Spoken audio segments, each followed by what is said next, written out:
নমস্কার বন্ধুরা, রাধে রাধে। তো তোমাদের জন্য আবার একটা সকাল সকাল জাঁকজমক ব্লগ নিয়ে আসলাম। আশা করি অনেকটাই ভালো লাগবে। তো তোমরা যে যেখান থেকে দেখতেছো তো স্কিপ না করে পুরো ব্লগটাই দেখো। তো দেখো, আজকে সকাল সকাল কয়দিন ধরে বলে যাচ্ছি যে কেন কুয়াশা পড়ে না, কুয়াশা পড়ে না।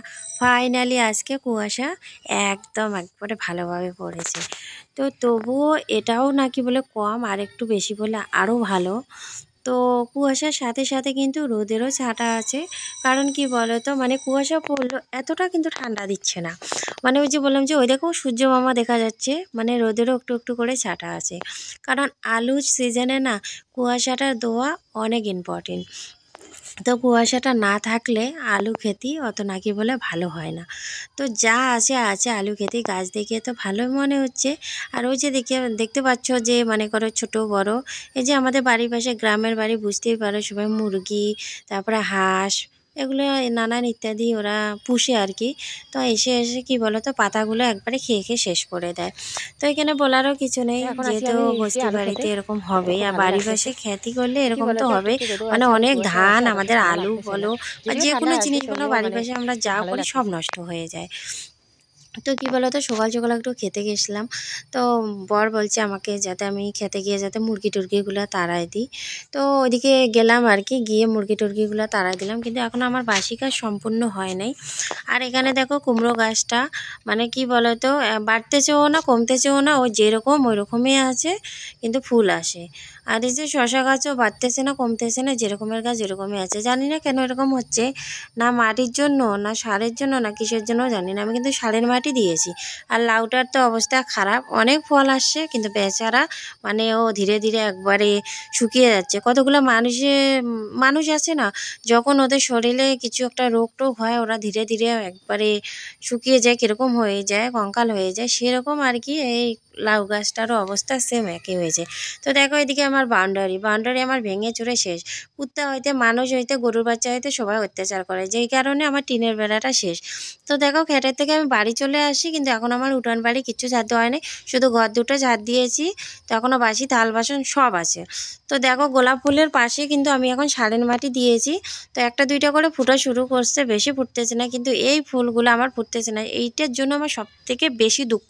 কি বলো তো, আমার ছোট্ট এই বাগানটার মধ্যে কতই না ফুল ধরতো, বিভিন্ন রকমের আমি ফুল লাগাইতাম, কিন্তু এখন মেয়ের কারণে লাগাইতে পারি না, কারণ ও উঠিয়ে উঠে দেয়।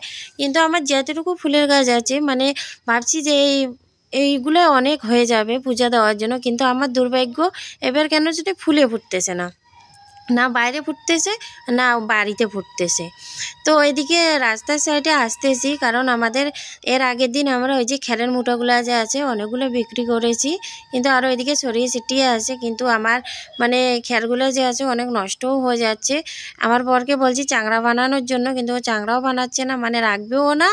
আর কবে যে বেচবে আমি জানি না, এক গাড়ি দুই গাড়ি করে নিয়ে যাচ্ছে। আর এবার কিন্তু এই যে খেরের মুঠোর অনেক অনেক দাম কমে গেছে। তো কেউ বলতেছে সাইজে ছোট হয়েছে, কেউ বলতেছে এগুলো কম রেটে নিয়ে যাব, চলবে না, আর না তার না। কিন্তু আমাদের দেখো বেশি কম রেটে দিলে আমাদের অনেক অনেক লস হয়ে যাবে। লাভের কথা তো বলি না, কিন্তু যেতটুকু আমাদের মনে করো ক্ষতি হয়েছে অতটুকু তো আমাদেরকে উঠাইতে লাগবে, তাই না? তো চলো তোমাদের সাথে বক বক করতে করতে চলে আসলাম এদিকে রান্নাঘর লেপার জন্য। তো কি বলো তো, সকালটা আমাদের না শুধু কাজ নিয়েই শুরু হয়, কিন্তু তোমাদের সাথে অতটা আমি শেয়ার করতে পারি না, কারণ আমার মেয়ের যন্ত্রণায়। ওই দেখো মেয়ে আমার পিছনে পিছনে একবারে সরছে, আমি এদিকে ঘর লেপি আর ও এদিকে জল নিয়ে আসে, আবার ঢেলে দেয়। তো এরকম করে আমার দিনটা ওকে নিয়ে কেটে যায়। তোমাদের সাথে অনেক কাজ আমি শেয়ার করতে পারি না, আমার অনেক কাজ হয়, সারাদিনে অনেক কাজ থাকে, কিন্তু চাইলেও আমি শেয়ার করতে পারি না। আর সবথেকে বড় কথা, আমার মোবাইল রাখার কিছু নেই। আগে একটা আমি স্ট্যাম্প কিনেছিলাম, কিন্তু ওই যে আমার মেয়ে জানোই তো, যে জিনিসের বাহানা করবে ছোট বাচ্চারা ওইটা কিন্তু লাগেই। তো কি বলো তো, স্ট্যাম্পটা না আমার ভেঙে গিয়েছে। আর কম দামি জিনিস না, ওরকম বেশি দামি কিনিনি, কম দামি কিনেছি, তো এই কারণে ভেঙে গেছে। তো দেখো এখানে দুধ আর গরম জল বসা দিয়েছি গরম করতে গ্যাসের মধ্যে। আর থাল বাসনগুলো মেজে এনে এই যে উপর করে দিলাম। আর এখানে দেখো আমার মেয়ে সবজি কাটতে শুরু করেছে, কারণ এখন একটা সবজি বানাবো, রাতে যা বানিয়েছি শেষ হয়ে গেছে। তো ভাবতেছি আমি এখন লাফা শাকগুলোই মানে কুটবো, কুটে রান্না করব। তো তার আগে ভাবতেছি ওকে একটু খাইয়ে নিই, কারণ মেয়েটা আজকে অনেক দিন হয়ে গেছে খেতে চায় না।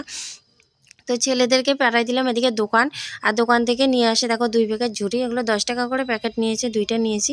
তো এবার বড় ছেলে বলে কি ওর নাকি খুব খিদে পেয়েছে, যেই কারণে আমি লাফা শাক এখন কুটা শুরু করে দিয়েছি।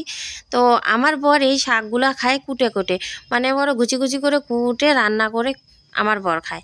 আর আমার ছেলে, আমার বাবার বাড়ি যেহেতু আমাদের রাজবংশী রায় কাস্টের, তো আমাদের রায় কাস্টের মধ্যে যে লাফা শাকগুলো যে দেখতেছো বেশি গুচি গুচি করে না, মিডিয়াম সাইজে কেটে তারপরে রসুন সোমবার দিয়ে কাঁচা লঙ্কা দিয়ে একটু ঝোল ঝোল বানিয়ে খায়। তো আমার ছোট ছেলের ওরকম মানে শাক পাতা খেতে খুব ভালো লাগে, খুব পছন্দ করে।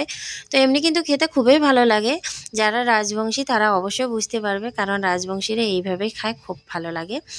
তো আমার ছেলেরও এখন দাদুর বাড়িতে খায়, সবাই দেখছে। তো এই যে এরকম করে কুটে নিয়েছি, কিন্তু যখন রান্না করবো একবার গলে যাবে, খুব কিন্তু মিহি হয়ে যায়, খেতে কিন্তু খুব ভালো লাগে।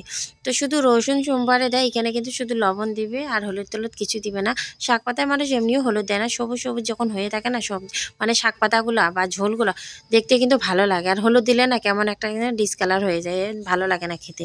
তো এইখানে আসলো আমার কাকি শাশুড়ি, আমি চা বানাইছি, ও বলে কি ও খাবে, তো ও প্রায় সময় আসে। তো সব থেকে বড় কথা আমাদের এদিকে দেখো নতুন একটা সদস্য আসে, মানে ঘোড়া আসে আর কি।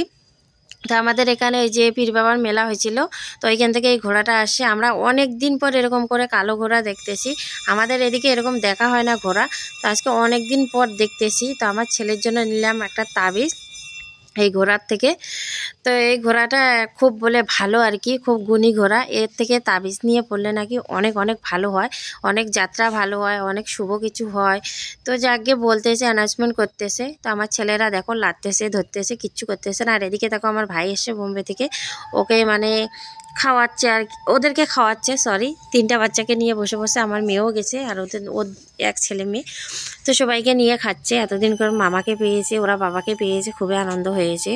তো ঘোরার কথা বলি, ঘোড়াটা না খুবই মানে কি বলবো, খুব ভালো লাগতেছিল কাছে থেকে দেখতে, এত ভালো লাগতেছিল কি আর বলবো।